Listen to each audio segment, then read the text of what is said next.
Hello everyone, in today's video, I'm going to show you how to use Sonauto AI to generate music. First, go to the Sonauto website on your browser.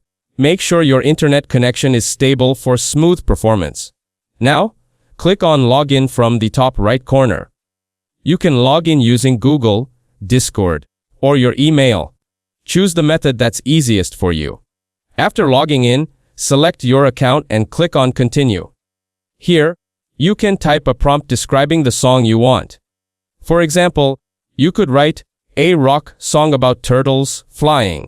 Be as creative as you like. The AI will use your prompt to generate the music.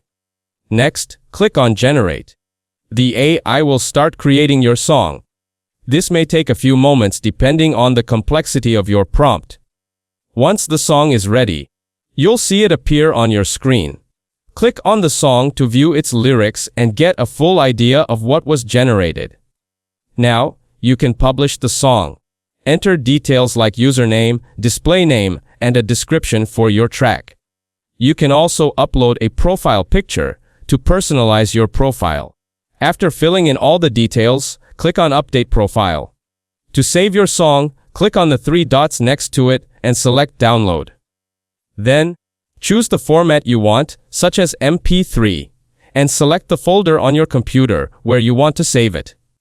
After saving, your AI-generated song is ready to listen to, share, or use in your projects. Using Sonauto AI is a fast and fun way to create music without needing advanced skills. That's it, thanks for watching. Don't forget to like and subscribe for more videos.